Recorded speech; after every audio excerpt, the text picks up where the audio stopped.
ഈ വീഡിയോ തികച്ചും ഇൻഫർമേറ്റീവായി മാത്രം എടുക്കുക. ഒരു എഡ്യൂക്കേഷൻ പർപ്പസ് ആയിട്ട് വേണമെങ്കിൽ എടുത്തു. ഒരു മനുഷ്യൻ എങ്ങനെ ആകാൻ പാടില്ല എന്നുള്ളതാണ് ഈ വീഡിയോന്റെ ഒരു മെസ്സേജ്. അത് മാത്രം കരുതിക്കൊണ്ട് വീഡിയോ കാണുക. നേരെ വീഡിയോയിലോട്ട് നമ്മുടെ ജാസി മുഹമ്മദിന്റെ വീഡിയോ ആണോ കാണാം. ആണുങ്ങൾ പറഞ്ഞു ജാസി കയറുകയാണെങ്കിൽ ഞങ്ങളും കയറുന്നു. കയറിക്കോട്ടെ, ആണുങ്ങൾ കയറണം. എങ്ങനെ? സാരി ഉടുത്ത് ഞാൻ ചെയ്തപ്പോൾ സർജറി ചെയ്ത് കേന്ദ്ര ഗവൺമെന്റ് ട്രാൻസ്ജെൻഡർ ID കാർഡ് എടുത്ത് ട്രാൻസ്വുമൺ ആയിട്ട് ബസ്സിൽ കയറാം. എല്ലാവരും കയറി കഴിഞ്ഞാൽ ഞാൻ പ്രതിഷേധിക്കും. ഓക്കെ, ആണുങ്ങൾ പെൺവേഷം കെട്ടിയിട്ട് ബസ്സിൽ കയറിക്കോളാനാ പറയുന്നത്. പിന്നെ മോളിൽ സർജറി ഒരു വലിയ കോമഡി ആണെന്നുള്ളതാണ്. എന്തെങ്കിലും വെച്ച് ഒട്ടിച്ചിട്ട് നിങ്ങൾ പോയിട്ട് ബസ്സിൽ കയറിയാൽ മതി എന്നാ പറയുന്നത്. ഇത് കണ്ട് സപ്പോർട്ട് ചെയ്യുന്ന സ്ത്രീകളോടാണ് എനിക്ക് പറയാനുള്ളത്. നിങ്ങൾ ഇവരെ അടുത്ത് കൊണ്ടേ ഇരുത്തുമോ? ഒന്നാമത്തെ ചോദ്യം. പിന്നെ ഇവർ പ്രധാനമായിട്ട് പറയുന്ന മറ്റുള്ള കാര്യങ്ങളുണ്ട്, അത് വീഡിയോയിലുണ്ട്. നിങ്ങൾ സ്കിപ്പ് ചെയ്യാതിരുന്ന് കണ്ടു മനസ്സിലാക്കുക എന്നുള്ളതാണ്. ഇവരെ ഉദ്ഘാടനങ്ങൾക്ക് വിളിക്കുന്ന കടകളിലേക്ക് ഇനി നിങ്ങൾ പോകില്ല എന്ന് തീരുമാനിച്ചാൽ തീരാവുന്നതുള്ളൂ ഈ അഹങ്കാരം. ഇവരുടെ വീഡിയോസ് കാണില്ല എന്ന് പറഞ്ഞാൽ തീരാവുന്നതുള്ളൂ ഇവരുടെ അഹങ്കാരം. അത്രേ ഉള്ളൂ. നിങ്ങൾ കൊടുക്കുന്ന ഈ ആവശ്യമില്ലാത്ത ഒരു പരിഗണനയുണ്ടല്ലോ, ആ പരിഗണനയാണ് ഇവരെ ഇപ്പൊ ഇതൊക്കെ പറയാൻ പ്രേരിപ്പിക്കുന്നത് എന്നുള്ളതാണ്. സ്ത്രീകൾ എന്തുകൊണ്ട് പ്രതികരിക്കുന്നില്ല എന്നൊരു വലിയ സംശയം എനിക്കുണ്ട് എന്നുള്ളതാണ്. ഇവൻ കാണിച്ചു കൂട്ടുന്ന കോപ്രായത്തരങ്ങൾ സോഷ്യൽ മീഡിയയിൽ കിടക്കുന്നുണ്ട് എന്നുള്ളതാണ്. ഇവൻ ഉദ്ഘാടനം ചെയ്ത ഏത് കടയാണെങ്കിലും, അതിന് എന്ത് വലിയ കടയാണെങ്കിലും ഞാൻ കയറില്ല. ഞാൻ എടുത്ത തീരുമാനമാണ്. കാരണം എന്താ വെച്ചിട്ടുണ്ടെങ്കിൽ, പൊതുസമൂഹത്തിന്റെ മുന്നിൽ സ്ത്രീകളെ, അമ്മയെയും പെങ്ങളെയും ഒക്കെ റെസ്പെക്ട് ഉള്ള ഒരു വ്യക്തി എന്ന നിലയിലാണ് ഞാൻ പറയുന്നത്. സ്ത്രീകളെ അപമാനിക്കുന്ന ഇവൻ ഉദ്ഘാടനം ചെയ്യുന്ന ഒരു കടയിലും ഞാൻ കയറില്ല. ഇങ്ങനെ ഒരു തീരുമാനം എടുക്കാൻ നിങ്ങൾക്ക് തന്റെ ഇടമുണ്ടോ എന്ന് ചോദിച്ചതാണ്. എന്തായാലും ഒരു പെൺകുട്ടിയെങ്കിലും വിഷയത്തിൽ സംസാരിച്ചല്ലോ എന്നുള്ള സന്തോഷം എനിക്കുണ്ട്. വീഡിയോ കാണാം. ധന്യ കൃത്യമായ മറുപടി ഈ വേഷം കെട്ടി നടക്കുന്ന ആൾക്ക് കൊടുക്കുന്നുണ്ട്. കാണാം. അതിന്റെ ആവശ്യം എന്ത്? നിങ്ങൾ അച്ഛന്റെയും അമ്മയുടെയും അല്ലെങ്കിൽ ബാക്കിയുള്ള ആൾക്കാരും പുരുഷനാണോ സ്ത്രീയാണല്ലോ നിങ്ങൾ തുണി ഊരി എനിക്ക് കാണിച്ചു തരുമോ? ഇതിന്റെ ആവശ്യം വരുന്നില്ല നമുക്ക്. മനസ്സിലായില്ലേ? നമ്മുടെ അച്ഛന്റെയോ അമ്മയുടെയോ തുണി പൊക്കി നിനക്ക് കാണിച്ചു തരേണ്ട ആവശ്യമൊന്നും വരുന്നില്ല. ഇവനെ സപ്പോർട്ട് ചെയ്യാൻ കുറെ ടീംസ് ഉണ്ട്. ഇതൊന്നും നിങ്ങളൊന്നും കാണുന്നില്ലേ? നിന്റെ എല്ലാം വീട്ടിലിരിക്കുന്ന നിന്റെയും തന്തനും തളയും കുറിച്ചിട്ടും കൂടിയാണ് ഈ പറയുന്നത്. മനസ്സിലായില്ലേ? നമുക്ക് അതിന്റെ ആവശ്യമില്ല. കാരണം നമ്മുടെ പാരന്റ്സ് ഒന്നും ഒരു വയസ്സ് വരെ ആണായിട്ട് ജീവിച്ചിട്ട് കല്യാണവും കഴിച്ചിട്ട് പെട്ടെന്ന് ഒരു ദിവസം ഞാൻ ആണല്ല സത്യം. നമ്മുടെ വീട്ടുകാർക്ക് ഇതിന്റെ ആവശ്യം വല്ലതുണ്ടോ? തുണി പൊക്കി കാണിച്ചു കൊടുത്ത് ഇതാണ് ഞാനെന്ന് പറയേണ്ടത് എന്താ ആവശ്യം നമ്മുടെ വീട്ടുകാർക്ക് ഉള്ളത്? നമുക്ക് ആർക്കും ഇല്ല എന്നുള്ളതാ. സ്വന്തം വീട്ടുകാർക്കും നാട്ടുകാർക്കും നാണക്കേട് ഉണ്ടാക്കി ജീവിക്കുന്ന ചില ആളുകളുണ്ട്. ആ ആളുകളാണ് ഇങ്ങനെയൊക്കെ പറയുള്ളൂ എന്ന കാര്യത്തിൽ ഒരു തർക്കവും വേണ്ട. ജാസി മുഹമ്മദെ, ഇനി നിന്നെ സപ്പോർട്ട് ചെയ്യാൻ സ്ത്രീകൾ വരില്ല എന്ന കാര്യത്തിൽ ഒരു തർക്കവും വേണ്ട. അമ്മാതിരി ഡയലോഗാണ് നീ കഴിഞ്ഞ വീഡിയോയിൽ ഇട്ടിട്ടുള്ളത്. ഇവർ ഉദ്ഘാടനത്തിന് വിളിക്കുന്ന ആളുകളെ, ഇന്റർവ്യൂവിന് വിളിക്കുന്ന ആളുകളൊക്കെ ഞാൻ സമ്മതിച്ചു കേട്ടോ. എനിക്ക് ഗർഭാത്ര ഉണ്ടോ എന്നൊക്കെയാണ് ചില ആൾക്കാർക്ക് അറിയേണ്ടത്. ഇനിയിപ്പോൾ അതിനു വേണ്ടി ഞാൻ പണ്ട് എന്താ പറയാ ഡ്രസ്സ് ഊരിയിട്ട് കാണിച്ചു കൊടുത്ത പോലെ ഗർഭാത്ര ഉണ്ടോ എന്നുള്ളത് ഇനിയിപ്പോൾ ഞാൻ സർജറി ചെയ്ത് കാണിച്ചു കൊടുക്കേണ്ടി വരുമോ? വയറ് കീറണോ? ഈ ഉളുപ്പുണ്ടോ ഇവന്? ഉളുപ്പുണ്ടാ? ഒരു ഗർഭപാത്രം ഉണ്ടോലും. ഇതും സപ്പോർട്ട് ചെയ്ത് കൊറേ പെണ്ണുങ്ങൾ വരുന്നില്ല. നിങ്ങള് ഗർഭപാത്രം ഉണ്ട് കേട്ടാ. സന്തോഷായില്ലേ? നിങ്ങൾക്ക് സന്തോഷായില്ലേ? ഗർഭപാത്രമൊക്കെ ഉണ്ട്.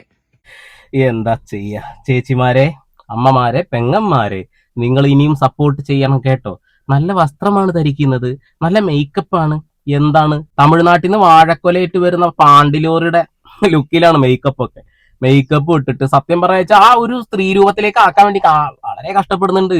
മേക്കപ്പ് ഇട്ട് പൊട്ടിയിട്ട് ആ രീതിയിലേക്ക് ആക്കിയെടുക്കാൻ. ഇങ്ങനെയുള്ള ഊളത്തരങ്ങളൊന്നും സപ്പോർട്ട് ചെയ്യരുത്.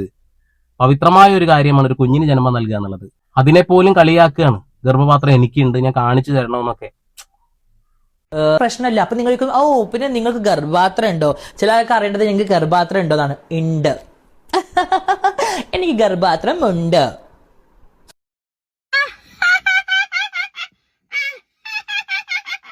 ഞാനൊരു കാര്യം പറയട്ടെ നിങ്ങളടുത്ത്. എത്രയോ ഗർഭപാത്രം ഇല്ലാത്ത അല്ലെങ്കിൽ ഗർഭപാത്രം എടുത്തു കളയേണ്ടിയൊക്കെ പല സാഹചര്യങ്ങളിലും വരുന്ന സ്ത്രീകൾ നമ്മളുടെ ഇടയിൽ ജീവിക്കുന്നുണ്ട്. അവരെയൊക്കെയാണ് നിങ്ങളിപ്പം കളിയാക്കിയത്. മനസ്സിലായില്ലേ?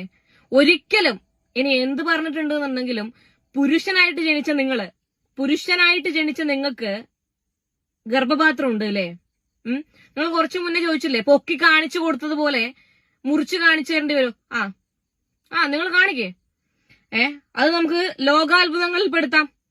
എത്ര സ്ത്രീകൾ മുന്നോട്ട് വരും ഇവർക്കെതിരെ കേസ് കൊടുക്കാം? സ്ത്രീത്വത്തെ അപമാനിച്ചു എന്ന് പറഞ്ഞുകൊണ്ട് നീ എത്ര പേര് വരും? വളരെ വൃത്തികെട്ട രീതിയിലുള്ള സ്റ്റേറ്റ്മെന്റുകളാണ് ഈ പറയുന്ന ജാസി മുഹമ്മദ് എന്ന് പറയുന്ന ആ വ്യക്തി ചെയ്തിട്ടുള്ളത്. അവനെതിരെ കംപ്ലൈന്റ് കൊടുക്കാൻ എത്ര ആള് വരുന്നു ഞാനൊന്ന് കാണട്ടെ. നിങ്ങളൊന്ന് കമന്റ് ബോക്സിൽ കമന്റ് ചെയ്യും. അത്രമാത്രം നിങ്ങളെ നാണം കെടുത്തിയിട്ടുണ്ട്. അത്രമാത്രം സ്വന്തം മതത്തെ പോലും നിരന്തരമായിട്ട് അവഹേളിച്ചുകൊണ്ടിരിക്കുക. സ്വന്തം ഫാമിലിക്ക് നാണക്കേടുണ്ട്, നാട്ടുകാർക്ക് നാണക്കേടുണ്ട്. ഇപ്പതാ കേരളത്തിലെ എന്നല്ല മുഴുവൻ സ്ത്രീകൾക്കും അപമാനകരമായ കാര്യങ്ങളാണ് പറഞ്ഞുകൊണ്ടിരിക്കുന്നത്. സപ്പോർട്ട് ചെയ്യണം. നല്ല ഉദ്ഘാടനത്തിന് വിളിക്കും. ജാസിക്ക് ഫ്രീ അല്ല, ഞാൻ പൊക്കെ അത് കാണിച്ചു കൊടുക്കണം. അപ്പോ അതാണല്ലോ നിന്റെ പരിപാടി. അതാണല്ലോ നിനക്ക് ഏറ്റവും ഇഷ്ടപ്പെട്ട ജോലി. പകുതി പെണ്ണാണ് എന്നാണല്ലോ വാദിക്കുന്നത്. പകുതി പെണ്ണാണ് ആണോന്ന് കണ്ടക്ടർ ചോദിക്കുമ്പോ അപ്പൊ തന്നെ ഡ്രസ്സ് ഊരിയിട്ട് വെച്ച് കെട്ടിയ സിലിക്കൺ അങ്ങ് കാണിച്ചു കൊടുക്കുമായിരിക്കും. നല്ല മറുപടി, ഇങ്ങനെ തന്നെ കൊടുക്കണം മറുപടി കേട്ടോ.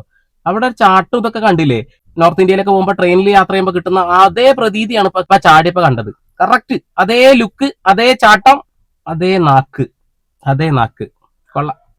ഏത് ലോകത്താടോ ജീവിക്കുന്നത്? ആണ്, പെണ്ണ്, ട്രാൻസ്, മറ്റത് മറിച്ചത്, അതൊക്കെ ഒഴിവാക്കാനുള്ള സമയം കഴിഞ്ഞ്. പറ്റില്ല, അതൊന്നും പറ്റില്ല. കാറിൽ ഫുൾ ടൈം ഇങ്ങനെ വീഡിയോ ചെയ്യുന്ന ആൾക്കാർ ശ്രദ്ധിക്കണം. കാരണം വളരെ ഡേഞ്ചർ ആണ് അത് കേട്ടോ. ബ്രോ, ഞാൻ അധ്വാനിച്ച് ഞാൻ എന്റെ പൈസക്ക് വാങ്ങിയിട്ടുള്ള കാറാണിത്. Not the point. Okay, not the point. ഇനിയിപ്പോ എനിക്ക് ഫ്രീ ടിക്കറ്റ് കിട്ടിയിട്ടില്ല എന്നുണ്ടെങ്കിൽ എനിക്ക് ഹാഫ് ടിക്കറ്റ് വേണം. കാരണം ഞാൻ സർജറി ചെയ്ത ആളാണല്ലോ. പകുതി പെണ്ണായ ആളല്ലേ നിങ്ങൾ പറയുമ്പോ. അപ്പൊ പകുതി ചന്തി വെച്ചിട്ടായിരിക്കും ഇരിക്കല് അല്ലെ? ബസ് കയറിയിട്ട് സീറ്റിൽ പകുതി ചന്തി വെച്ചിട്ട് പകുതി പുറത്ത് വെച്ചിട്ടായിരിക്കും. അടിപൊളി. ഞാൻ കൊടുക്കണേക്കാട്ടി വലിയ വൃത്തിക്ക് അവർക്ക് കൊടുക്കാൻ കഴിയും. കാരണം സ്ത്രീകളെ അപമാനിച്ചിട്ടാണ് അവർ ഇപ്പൊ ഓരോന്ന് പറഞ്ഞുകൊണ്ടിരിക്കുന്നത്. അതിന് മറുപടി കൊടുക്കാൻ ഒരു സ്ത്രീ തന്നെ രംഗത്ത് വരണം. ആണും പെണ്ണും ട്രാൻസും ഒക്കെ നമ്മൾ മറക്കണം. കാലം മാറി എന്നാ പറയുന്നത്. അമേരിക്കയാണ് എനിക്ക് ഓർമ്മ വരുന്നത്. ഇവരുടെ ഈ ഒരു ഡയലോഗ് അടി ഒറ്റയടിക്ക് അവസാനിപ്പിച്ച ട്രംപിനൊക്കെ നമിച്ചുപോയി. ഇവിടെ ആണ് പെണ്ണ് എന്നുള്ള സാധനം വേണമെങ്കിൽ നമുക്ക് ഒരു 50% മറക്കാം. ഫുള്ളായിട്ട് മറക്കാൻ പറ്റില്ല. കാരണം ഞരമ്പന്മാരും ഞരമ്പികളും അവിടെ ഉണ്ട്. എന്നാൽ ഇത് പൂർണ്ണമായും മറക്കാൻ കഴിയില്ല. എന്നാലും 50% മറന്നേക്കാം. പക്ഷെ ട്രാൻസിനെ ഞങ്ങൾക്ക് ഒരിക്കലും മറക്കാൻ കഴിയില്ല. കുറെ കാലം ആണായി നടക്കുന്നു, കല്യാണം കഴിക്കുന്നു, അത് ഒഴിവാക്കുന്നു. ചില ആളുകൾ കല്യാണം കഴിക്കുന്ന കുട്ടികളാവുന്നു ആണുങ്ങൾക്ക്. പിന്നെ കുറെ കാലം കഴിഞ്ഞിട്ടുണ്ടെങ്കിൽ അവര് അതൊക്കെ ഒഴിവാക്കിയിട്ട് പെണ്ണാവുന്നു. എന്നിട്ട് കോൺഗ്രസിന്റെ ഒക്കെ നേതാക്കന്മാരൊക്കെ ആയിട്ട് ഇപ്പൊ വന്നിട്ടുണ്ട് എന്നുള്ളതാണ്. പലയിടങ്ങളിലും മത്സരിക്കാനൊക്കെ അങ്ങനെയുള്ള ട്രാൻസ്ജെൻഡേഴ്സ് ഒക്കെ വന്നിട്ടുണ്ട് എന്നുള്ളതാണ്. കറക്റ്റ് തെളിവുണ്ട് കയ്യിൽ, കറക്റ്റ് തെളിവ്. അപ്പൊ അതവിടെ നിൽക്കട്ടെ. അപ്പൊ ആണിനെയും പെണ്ണിനെയും ട്രാൻസിനെയും ഒരേപോലെ കാണാനാ പറയുന്നത്. എന്നെ കൊണ്ട് കഴിയൂലപ്പാ. എനിക്ക് ഗർഭപാത്രം ഉണ്ട് എന്ന് പറഞ്ഞ ആ ഒരു കട്ടിങ്സ് മാത്രം എടുത്തിട്ടാണ് ഇവര് വീഡിയോ ചെയ്യുന്നത്. അപ്പൊ അത്തരം എന്താ പറയാ ആൾക്കാർ റീച്ചിന് വേണ്ടിയിട്ട് അല്ലെങ്കിൽ എന്റെ മുഖത്ത് കഴി തേക്കാൻ വേണ്ടിയിട്ട് ചെയ്യുന്ന ഈ കാര്യങ്ങളൊന്നും എടുത്ത് വെറുതെ ചുമ്മാ വിശ്വസിക്കില്ല. അത് വിശ്വസിച്ച് കുറെ പെണ്ണുകൾ എനിക്ക് മെസ്സേജ് ചെയ്യുന്നുണ്ട്. ജാസ് ഇതിന് അങ്ങനെ പറഞ്ഞത്, ജാസ് വീട്ടിലെ ഗർഭപാത്രമല്ല, വീട്ടിലൊരു ചോറ്റുപാത്രമായിരിക്കും ഉള്ളത് എന്നൊക്കെ പറഞ്ഞ് കുറെ ആൾക്കാർ മെസ്സേജ് അയക്കുന്നുണ്ട്. ഒരിക്കലല്ല, നീ കറക്റ്റ് പറഞ്ഞ കാര്യം മാത്രമാണ് ഞങ്ങൾക്ക് ഇപ്പോഴത്തെ റിയാക്ട് ചെയ്തിട്ടുള്ളത്. വേണമെങ്കിൽ തുറന്ന് കാണിച്ചു തരാം എന്ന് പോലും നീ പറഞ്ഞിട്ടുണ്ട്. എനിക്കുണ്ട് എന്ന് തന്നെ പറഞ്ഞിട്ടുള്ളത്. അപ്പൊ അവിടെ വേറെ ഇവിടെ വേറെ എന്നുള്ള പരിപാടി വേണ്ട കേട്ടോ. ഞങ്ങൾ എന്താ ഇത് കാണാതെ പറയുന്ന ആളുകളാണോ? ഞങ്ങൾക്ക് ഇതിന്റെ ആവശ്യമില്ല. നീ പറഞ്ഞ ഓരോ സ്റ്റേറ്റ്മെന്റും വെച്ചുകൊണ്ട് തന്നെ നിനക്ക് പണി തരാൻ ഒരു പണിയില്ല. അത് മനസ്സിലാക്കുക. പറഞ്ഞിട്ടുണ്ട് സ്ത്രീകളുടെ കാര്യമാണ് പറഞ്ഞത്, അല്ലാതെ നിങ്ങളെ പോലെ ട്രാൻസിന്റെ കാര്യമല്ല. ഞങ്ങൾ സ്ത്രീകൾ നോക്കിക്കോളാം, അത് നിങ്ങൾ നോക്കേണ്ട കാര്യമില്ല. അത് ജാസിനെ ഒരു കണ്ടന്റ് ആക്കാൻ നോക്കുന്നതാണ്. എന്താണ് പറയുന്നത്? കണ്ടന്റ് ആണ്, തീർച്ചയായിട്ടും കണ്ടന്റ് ആണ്. അല്ലെങ്കിൽ ഇപ്പൊ പറയേണ്ട ആവശ്യമില്ല. പിന്നെ കണ്ടന്റ് ആണല്ലേ? ഒരു കാര്യം ചെയ്താൽ ഞങ്ങൾ പറഞ്ഞതാണ് കണ്ടന്റ് മാത്രമാണ്. നീ എന്ത് കണ്ടന്റ്? നീ ഇവിടെയുള്ള സ്ത്രീകളെ മുഴുവൻ അപമാനിക്കുന്നു, അത് ചൂണ്ടിക്കാണിക്കുന്നത് ഞങ്ങൾക്ക് കണ്ടന്റ് അല്ലേ? നീ കാണിക്കുന്ന ഊളത്തരങ്ങളൊന്നും പറയാൻ പാടില്ല എന്നാ പറയുന്നേ. ഓക്കെ, കൊള്ളാം. പെസ്റ്റ് ചേച്ചിമാരെ കാണുന്നുണ്ടല്ലോ അല്ലേ ഈ നുണകള്. പിന്നെ വേറൊരു കാര്യം പറ്റേ, ഇപ്പോ സ്ത്രീകളെ കാര്യം നോക്കണ്ടെന്ന് പറഞ്ഞല്ലോ. ഇപ്പോ ട്രാൻസിന് പബ്ലിക്കിൽ എവിടെയും ടോയ്ലറ്റോ അങ്ങനെയൊന്നും ഇല്ല. ഞങ്ങൾ സ്ത്രീകളുടെ ടോയ്ലറ്റ് ആണ് യൂസ് ചെയ്യുന്നത്. ഇപ്പോ ട്രാൻസ്മെൻസ് ആണെങ്കിലും പുരുഷന്മാരുടെ ടോയ്ലറ്റ് ആണ് യൂസ് ചെയ്യുന്നത്.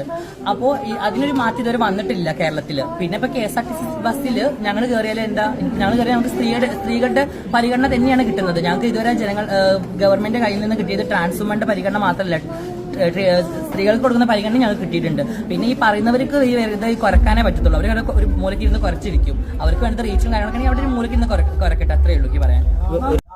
സ്ത്രീകളോടാ പറയാനുള്ളത്. സ്ത്രീകളുടെ ബാത്റൂമാണ് അത്ര ഉപയോഗിക്കുന്നത്.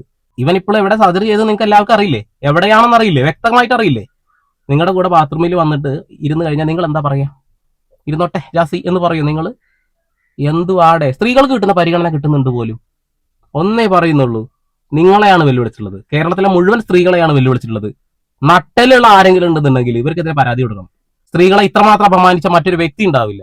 സ്ത്രീ ആവണമെന്ന ആഗ്രഹത്തോടു കൂടി ഒരുപാട് ആളുകൾ ഇങ്ങനെ സ്ത്രീ ആയിട്ടുണ്ട്. സമൂഹത്തിന്റെ മുന്നിൽ ഒരു സ്ത്രീ അപമാനിക്കാതെ മുന്നോട്ട് പോകുന്ന ഒരുപാട് ആളുകൾ എനിക്കറിയാം.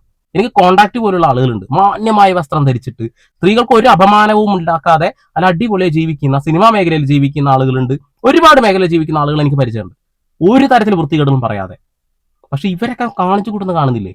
മുഴുവൻ സ്ത്രീകൾക്ക് അപമാനമാണെന്നുള്ളതാണ്. അപ്പൊ അവർക്ക് സ്ത്രീകൾക്ക് കിട്ടുന്ന എല്ലാ പരിഗണനയും ഇട്ടാക്കി കൊടുക്കണമെന്നാണ് പറയുന്നത്. KSRTC ബസ്സിൽ സ്ത്രീ സംവരണ സീറ്റിൽ ഇവർ കയറി വന്നിരുന്നാൽ നിങ്ങളുടെ അടുത്ത് വന്നിരുന്നാൽ നിങ്ങൾ എന്ത് നിലപാടെടുക്കും? എന്ത് വിശ്വസിച്ച് നിങ്ങൾ എടുത്തിരുത്തും? ഇവരിപ്പോ പറഞ്ഞ മാറ്റി പറയുന്ന ആൾ. അതുകൊണ്ട് പറയാണ്, ഒരിക്കലും ഇങ്ങനെയുള്ള കാര്യങ്ങളെ സപ്പോർട്ട് ചെയ്യാൻ എന്നെ കൊണ്ട് കഴിയില്ല. എനിക്ക് ഒരുപാട് സുഹൃത്തുക്കൾ ഈ ട്രാൻസ്ജെൻഡേഴ്സിലുണ്ട്, ഒരു വൃത്തികേടും ചെയ്യാത്ത നല്ല മാന്യമായി ജീവിക്കുന്ന ആളുകൾ. പക്ഷെ ഇങ്ങനെ കുറെ കൂതറകളുണ്ട്. അവരാണ് ഇവർക്ക് ചീത്തപ്പേരുണ്ടാക്കുന്നത്. ഇപ്പൊ കേരളത്തിലുള്ള മുഴുവൻ സ്ത്രീകൾക്കും അപമാനമായിട്ടുള്ളത്. ട്രാൻസ്ജെൻഡേഴ്സിന് അപമാനമാണ് ഇവരെ. മുന്നേ അടിച്ചോടിച്ച് നിങ്ങൾക്ക് എല്ലാവർക്കും അറിയാലോ. നിർബന്ധമായിട്ടും ഈ വീഡിയോ കാണുന്ന ഓരോ സ്ത്രീകളും പരാതി കൊടുക്കുക തന്നെ വേണം. ഞങ്ങളുടെ സീറ്റിൽ ഇങ്ങനെയുള്ള ആളുകൾ വന്നിരിക്കണോ എന്ന് നിങ്ങളാണ് തീരുമാനിക്കേണ്ടത്. അത്രേ പറയുന്നുള്ളൂ. പരമാവധി ഷെയർ ചെയ്യുക. നിങ്ങൾ യൂട്യൂബിലാണ് കാണുന്നുണ്ടെങ്കിലും സബ്സ്ക്രൈബ് ചെയ്യാൻ, ഹൈപ്പ് ചെയ്യാനും നോക്കുക. ഫേസ്ബുക്കിലാണെങ്കിൽ ഒന്ന് ഫോളോ ചെയ്യുക. വീണ്ടും വരെ പുതിയ വാർത്താവിശേഷങ്ങളുമായി സന്ദീപ് എടപ്പാൾ സൈനിങ് ഓഫ്.